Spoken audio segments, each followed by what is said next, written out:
President, you basically said what I wanted to say. But I wanted to sisegundahan ko yung sinabi ninyong dalawa kasi kanina lumapit talaga ako kay Migs when I saw Senator Migs when I saw the news article na sabi ko, bakit malisyoso ang dating nito? Nasa kanya na yun to clarify anything, but by the mere fact that may mga projects that the senators are being asked to support in the budget is our job. So, like I said, sinabi mo yon na nandyan yung mga governors, nandyan yung mga from barangay captain, kung sana may CCTV tayo para pakita niyo yung dala ng mga, ano tawag na, sabihin ko, module, folder ng mga from barangay captain to mayors, governors, may dala ho yan kasi nagre-request po ng project. Then pag malaki, ang gagawin pa nga nila, iisa-isahin nila, sabihin nila na, Senator, ganito, phase 1 po kasi sa inyo, nahingi na ho namin kay ganito yung phase 2. Why do they do that? Because it is our job. It is in the Constitution. So, alam nila ngayon, none of us, I can speak, I guess I cannot speak for everyone now, but I'll speak for myself. We don't tolerate corruption here. But I also don't tolerate that there are insinuations that we're doing wrong when we make amendments that are called insertion. Tatawagin ng insertion, tapos may mali siya na. Whether that is the news outlets, people out there from within the Senate, I object to that. That is not fair because it is our job. Ngayon, kung meron kang ginawang malisyoso, di yun, take it up in the proper forum. Pero to just say na si Senator JV, gamitin ko Senator JV kasi okay lang sa kanya to, nag-insert ng ganito karami dun sa sa PhilHealth. Oh, ginagawa namin yan. Because it's our job. Ilang beses ako tumayo dito na, alam niyo yun, kasi kayo po ang chairman, na nilaban ko na ibalik, i-insert. Yes, that is the word insertion. Ibalik, i-insert yung pondo ng PhilHealth na hindi binibigay. So if I call it an amendment, it's okay. But if I call it an insertion, malisyoso yon, bawal yon. So that's what I'm saying. It is our job. So I thank the majority floor leader for standing up and sabi nga niya, ako na tumayo dito. Well, tumatayo din ako with you. Tumatayo din ako with you. And I never went to you for a project kasi nga tama, alam ko na si finance chairman, that was Sani Angara at that time, then Senate President last year, and now JV, nasasabi mong, may room ba? May room ba tayo para sa more classrooms? May space ba na paghahanapan? Remember in our debate yesterday on no detention, di ba? I put on record na nagdagdag ako ng budget for zero balance billing. And then the Senate President properly reminded me na hindi lang para dun sa mga regional hospitals and LGUs, pati sa specialty hospitals. You reminded me. And then I even said nga na yung pilot project na I proudly, ako nag-initiate, ako talaga nag-insert nun.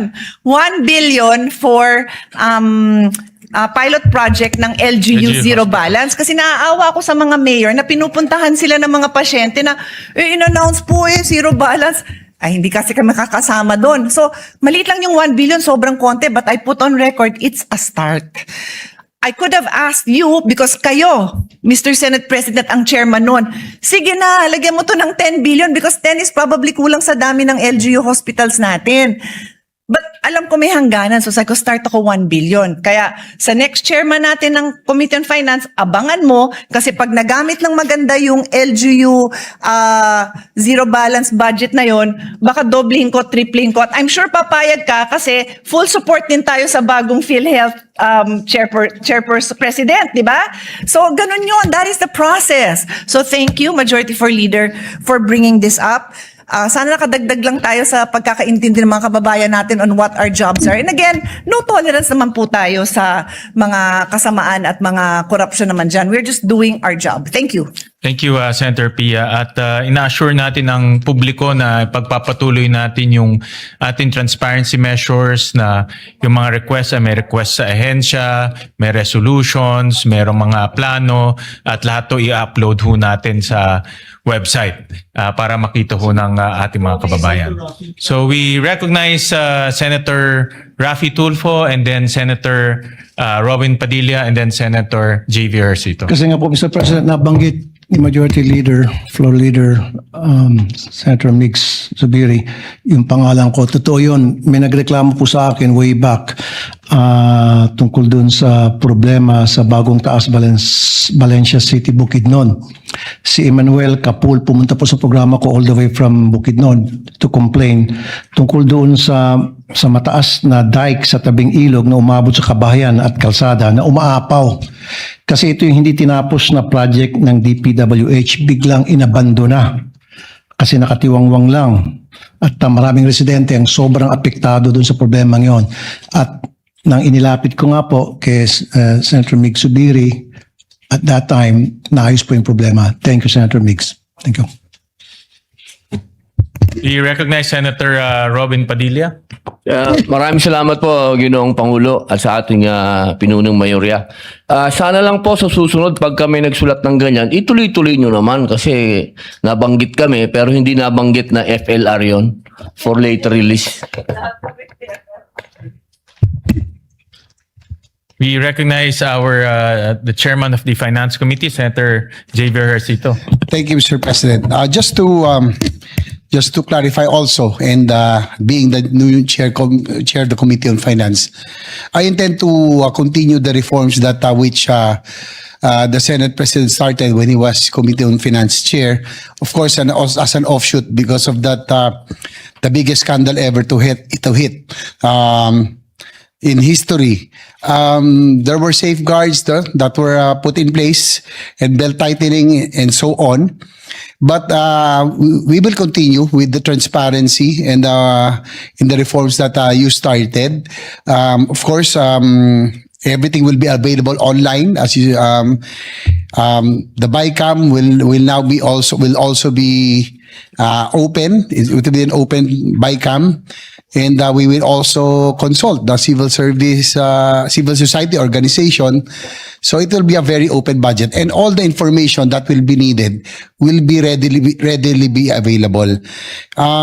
This early, I already told our counterparts that we will not accept or allow insertions and amendments done in the BICAM.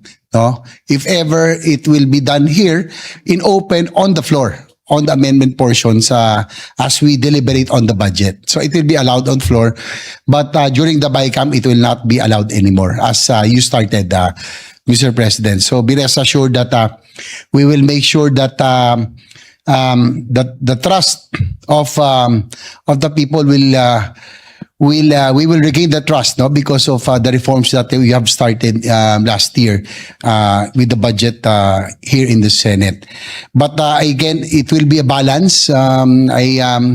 This early I will say that we need to strike a balance because the unintended consequence of that too much tightening and safeguards that were instilled is that the economic progress quite slowed down a bit because of the very slow public spending. So we really have to strike a balance. But be rest assured that transparency and the reforms will continue.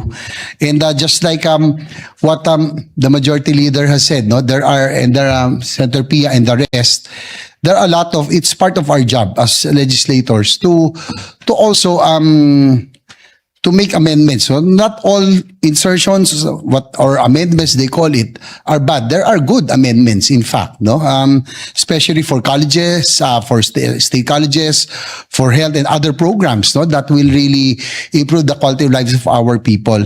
And just to give you an example, Senate President, one of our guests here, Governor Dato Tuca Mastura of the newly created Maguindanao del Norte. This is the first visit of the this is a historic visit because this is the visit when the newly created province had their he's the governor of the newly created province, and I had the chance, Mr. President, to be the first national official to visit the newly created Maguindanao del Norte. And just the same, he came with the provincial admin, Dato Sharifuddin Mastura, Deputy Speaker, Attorney Ishar Mastura. And also, I just like to mention my classmate who I last saw in De La Salle in 1992. Former Vice Governor Dustin Mastura is here also. He was the one, incidentally, Mr. President, who stood up and after the Ampatuan massacre, who fought the Ampatuans and won against them, no, as Vice Governor. So these people come from the very far-flung area of Maguindanao del Norte. Pupunta po sila dito sa Senado. May dalahong, halimbawa, may request po sila, parang ang hirap naman ho nating tamblahin o tanggihan, di ba? Kung ang dami hong lumalapit sa atin, I'm sure a lot of our colleagues can relate na napakarami, lalo na yung mga nanggaling sa yung wala hong direktang flight, pupunta rito, may mga request, para ang hirap naman na hindi ho natin pakikinggan at pagbibigyan kung pwede naman. Okay? And I think, I would agree that it's really part of the job, part of legislation, to improve our budget, and be rest assured that to my colleagues that although of course transparency will continue, reforms will continue, but of course we have to make sure also that we serve our purpose. That is, if there are projects or programs that will really improve the quality of lives of our people, then that's part of our job. Thank you, Mr. President. Thank you, Senator J. Versito. We recognize Senator Joel Villanueva and then Senator Bongo. Yes, Mr. President, thank you. I cannot help but associate myself to the statements made by our distinguished majority leader, our former Senate President, our Senate President himself, and Senator Pia, Senator Tulfo, Senator JV. Malicious is parang kulang po yung salitang malisyoso, Mr. President. A couple of days ago, si Senator Robin Hood at si Senator Bongo naman yung face of the day. Ngayon si Senator Migs. When we are just doing our job, I would like to put on record, Mr. President, that this representation worked very hard para dun sa budget noon sa Cancer Treatment Center dun sa Philippine General Hospital. Ilang bilyon po yun na pinagtulong-tulungan po nating mga senador. Yung pong pagtayo ng e-library sa Bulacan State University, pinagtulong-tulungan po natin yun. Tinulungan nyo rin po ako noon dito sa Senado. Kanina po kasama namin dito si President Jamison Tan ng BASI dito po sa San Rafael, Bulacan. Ikatlong building na yung itinatayo po doon sa Agricultural Center na yun. Last time, si Senator Kiko and I worked for the Bustos Dam. And unfortunately, kulang yung, wala na kaming makuhang pondo, kulang yung nagawa po namin. But we are working still to find more funds para i-finance ito. And that's the main reason why flooding is still a big problem in our beloved province. Tomorrow, I'll be visiting 11 towns, Mr. President. Lubog pa rin ho sa baha. And unfortunately, even, I'd be consistent with my advocacies in this same podium, Mr. President. Over and over again, since 2022, I've been talking about flood control. Nagpagawa po tayo ng feasibility study para po dun sa Bulacan. It took them 2 years, Mr. President. After 2 years, ask me if they were able to finish it. Yes, but are they implementing it? Hindi po.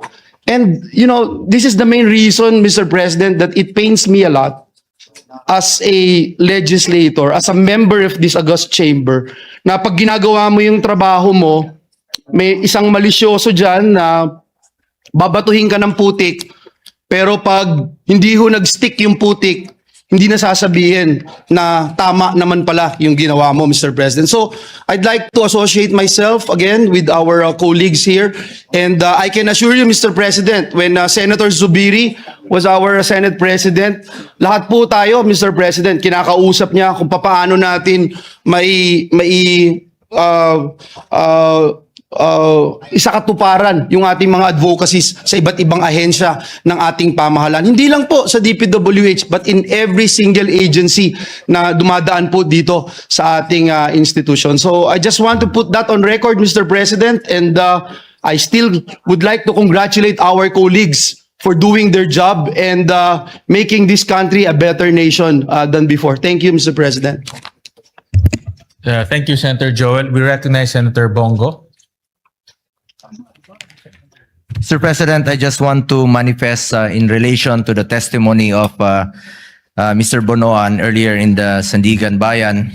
Mahirap po mag-react sa isang issue na hindi natin alam anong pinagbabasihan at ano ang motibo. Marahil mas mabuting ibalik ang tanong sa nagbanggit nito. Base sa sinabi ni Mr. Bonoan, parte ito ng kanyang testimony sa Sandigan Bayan kung saan may hinaharap siyang kaso. Siya ang akusado, it would be best that he focuses his defense on proving his innocence rather than dragging our work as legislators into their mess. Dinamay pa nga kami ni Senator Robin. Una sa lahat, kung may ipinasang listahan ng isang undersecretary niya sa kanya ng mga proyektong galing daw sa opisina ng isang senador, anong listahan ba ang tinutukoy niya? Dahil sigurado po ako na wala naman tayong ipinasang listahan kay Yusek Bernardo. Gayunpaman, kaysa lagyan agad ng mali siya, natural naman na magkaroon ng koordinasyon at komunikasyon ang legislatura at ehekutibo, lalo na sa pagdating ng pagbantay ng tamang implementasyon ng mga proyekto. Halimbawa, simula nang naging senador ako, madalas ko pong kinakalampag ang mga departamento kapag may hinaing, request o report na nakakarating sa aking opisina, lalo na sa malalayong lugar na hindi pa tapos yung proyekto, kailangan ng mga completion. Mas bibigyan sana natin ng prioridad ito to make it operational at magamit po ng ating mga kababayan. Kasama na dyan ang mga nagpa-follow up ng mga proyektong pang local development na hindi na-actionan at na-implementa ng maayos. Parte naman dyan parte ng mandato ng senador bilang representanteng pang-national, yan naman po ang ating trabaho, na tugunan kaagad ito at maparating sa tamang ahensya. At hanggang ngayon, marami pa rin pumipila sa aming opisina hanggang ngayon na humingi ng tulong, hindi pa nila nagagamit ito, kailangan tapusin, kailangan mapondohan. Sir, unahin nyo naman yung lugar namin, 4th class municipalities kami, tulungan nyo kami. Hanggang ngayon po, lalong-lalo na po ako, ang hirap po ng buhay ko dahil naging parte po ako ng previous administration, kailangan ko ng soft landing na mapaintindi sa kanila na hindi ko na po matutulungan gaya ng ginagawa natin ng mga nakaraang taon, nung 6 years po na sa previous administration ni Pangulong Duterte. Parte rin po ng trabaho natin na bantayan ang implementasyon ng mga batas na ating pinasa rito. Oversight function natin yon. Kasama na dyan ang national budget bawat taon, naglalaman rin po ng mga proyektong nasa ilalim ng DPWH. May mga tinatawag na continuing projects na kailangang mapondohan. Mayroon rin mga proyektong nasa GAA kung nung nakaraang taon na hanggang ngayon, yun nga po ang isa sa mga problema, no? Kami pa yung nadamay dito na sa totoo lamang po, kami yung less privileged dito. At alam naman po ng mga kasamahan natin yan for the past 3 years na ako mismo, yung mga proyekto nga po na nabilong po dun sa FLR, yung for later release at hindi nare-release yung pondo at hindi na uumpisahan. Ibig sabihin yan, ako po yung kami, yung mga less privileged dito sa Senado. As early as 2023, yung mga proyekto ko po ay, yung mga amendments natin hindi pa nare-release dahil identified po ako sa nakaraang administrasyon. At ganoon naman talaga ang buhay. Sa anumang, unang-una po, sa anumang listahan na yan, pakiklaro lang po na napakaraming listahan talaga ng proyekto na dapat aksyonan ng DPWH sa ngayon. Pero hindi ito nangangahulugan na konektado po ito sa flood control o korupsyon. So bago lagyan ng kulay ang pagbanggit ng pangalan ko ni Senator Robin sa kanyang testimonya, bigyan sana ng tamang konteksto dahil mula noon hanggang ngayon, wala naman tayong ibang pakay kundi magtrabaho at magserbisyo lang po sa ating mga kababayan, lalong-lalo na po yung mga nangangailangan. At yung mga lugar na nangangailangan, yun talagang gusto nating unang matulungan. Ang aking pagrepresenta at pagbigay boses sa taong bayan ay mandato ko po. Hindi yan pangingialam o pag-iimpluwensya sa maling paraan sa trabaho ng iba, lalo na po sa ekotibo. Ulitin ko lang po, Kami yung mga less privileged dito for the past 3 years. In fact, yung mga 2025, 2024 to 2026, hanggang ngayon po hindi na re-release yung mga proyekto. Kahit na yung iba po ay pinaghirapan natin nung hinimay natin, Mr. President, during amendments. Open naman po yan dito, yung mga amendments natin nung nakaraang budget deliberation ay dumaan po yan sa inyo. Pinag-aralan natin, pinagsusian ng mabuti. At hanggang ngayon po yung iba ay hindi pa po na re-release at hindi pa napapakinabangan ng ating mga kababayan. Gayunpaman, hindi ito naging hadlang para ipaglaban kung ano ang tama at nararapat para sa taong bayan. Patuloy akong maninindigan laban sa anumang klase ng korupsyon at tulad ninyo, hangad ko rin na magkaroon ng hustisya dito sa flood control scandal. Panagutin ang dapat managot na walang halong kulay o politika. Dapat lumabas at manaig ang katotohanan. Maraming salamat po, Mr. President. The Majority Leader is recognized. Thank you very much, Mr. President. Mr. President, I was told today that during the testimony of Secretary Bonoan, that my name was dragged as the Senate President at the time when it came to allocables given to public politicians and legislators. For the record, Mr. President, and you know this, and many of our colleagues know this, all the senators know this, I never handled project lists. All requests were coursed through the Senate Finance Committee. For the record, as Senate President, I never requested, held, or handled any list of project requests from senators. Because the media is asking me this, and I want to put this on record. I refuse to handle any such list. Wala po dumaan na proposed budget amendments sa ating tanggapan. Alam ng mga senador yan. Because whenever the senators would approach me and say, meron kaming mga request, I always tell them, pass it to the finance chair in the finance committee. Always. Lahat ng request ay course to the Senate Committee on Finance na siyang tagapangasiwa ng budget process sa Senado. As a matter of fact, we did the same in the last budget, in this 2026 budget, Mr. President. We did it one step further. We adopted it on the floor with all the documentary requirements needed from RDC to barangay hall request, barangay submission of barangay documents and agency requests. Dito natin ginawa for full transparency. So I'm doing this for full transparency, Mr. President. With that said, I see nothing wrong with making institutional amendments to support roads, bridges, airports, seaports. Yung airport namin sa Bukidnon, 10 years in the making. I'm unapologetic. I really worked hard for institutional amendments to be able to give Central Mindanao an airport, Mr. President. Everybody who's traveled to Bukidnon always complain to me, bakit 4-5 oras yung biyahe namin papunta ng Southern Bukidnon, papunta ng North Cotabato. With an airport now in Bukidnon, the travel time will be less than 30 minutes for these areas, Mr. President. As long as these requirements are requested and approved by implementing agencies, Mr. President, properly carried out and free from any interference driven by personal interest or corruption. Napakalaga po yan, Mr. President. Almost all legislators, and I want to put this out, almost all legislators, except maybe for Senator Ping Lacson and a few, from senators to members of the House of Representatives, introduce amendments to the budget.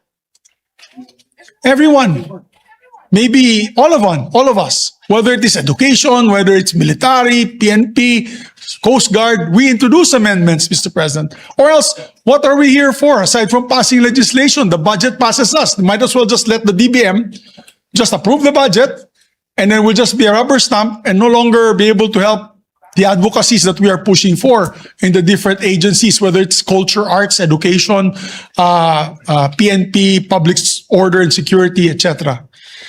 So, Mr. President, even my idol, whose integrity is beyond reproach, the former Senate President Franklin Drilon, he used institutional amendments to make Iloilo the international mega city that it is today, without corruption, without any, I'd say, misappropriations.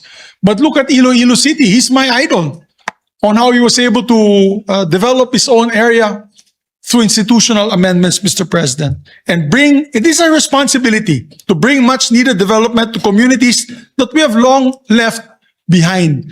Every time binabanatan po tayo. As a matter of fact, before Senator Raffy Tulfo became a senator, I remember in his program, he was still isumbong mo kay Tulfo. This was in 2018.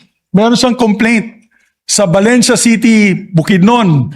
May tulay daw doon, nasira, kawayan, at maraming nalulunod. Napanood ko po yun kasi nalabas sa social media yun. I did an institutional amendment here.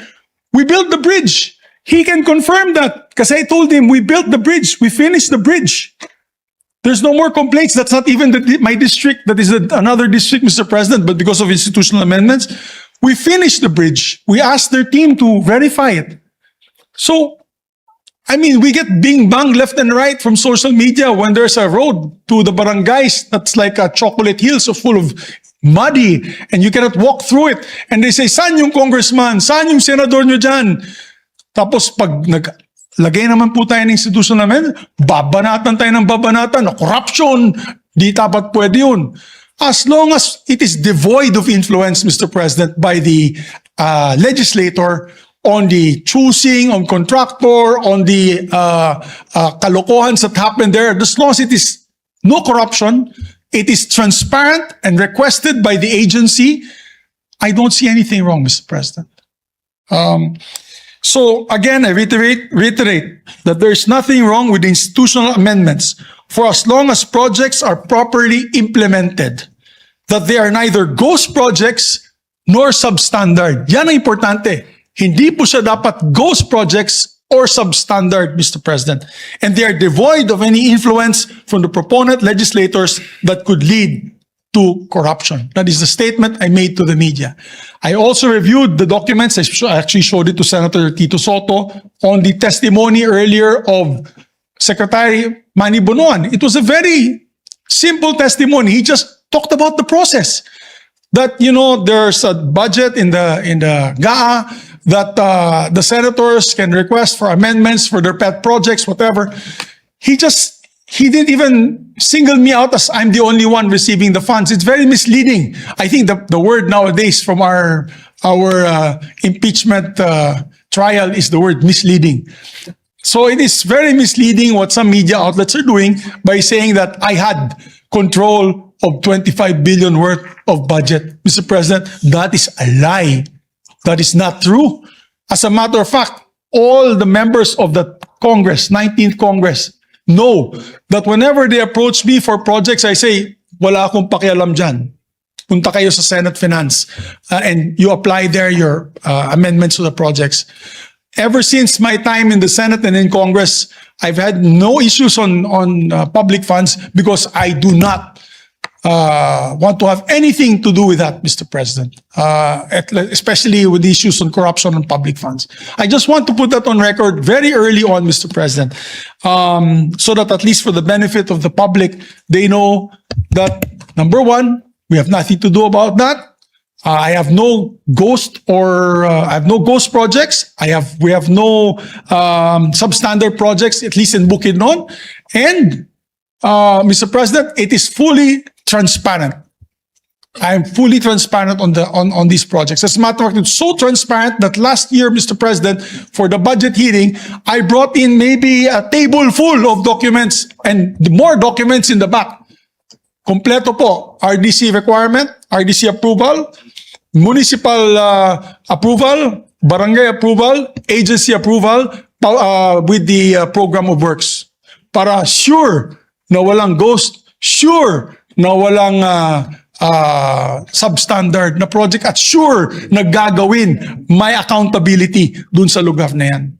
I've been very careful of that, Mr. President. As a matter of fact, I'm one of those senators na if there's a mayor that asked me and we were able to put the institutional amendments, you can ask the mayors and I have a copy of the letter. I always put there that if there is anyone who transacts with you and asks for any SOP, please tell my office or the NBI and have him imprisoned. Nasa sulat mo namin yan sa mga LGUs who ask us for projects that we assist in institutional amendments, Mr. President. So, with that said, I just want to put and allay any fears of people listening in. And my dear colleagues, what's important for me is, my dear colleagues, that wala po tayong hanky-panky na ginawa noon. I guess it's the pitfalls of leadership, Mr. President. You are now the Senate President. I'm sure many are approaching you and asking you for budget as well for next year. Not only congressmen or senators, pati mayors. Right now, we have a steady flow of mayors. I just had a steady flow of mayors in my office. They all gave me envelopes, a request for their folders, for their daycare centers, health centers, for their roads, for the classrooms. Di ba po, anong gagawin po namin? Anong gagawin po natin, Mr. President? So, we just want to put that on record. I think I spoke up with what maybe most of my colleagues have in their minds. I think ako na lang, nagsalita na lang ako for my colleagues. So, maraming salamat, Mr. President. Thank you, Majority Leader. At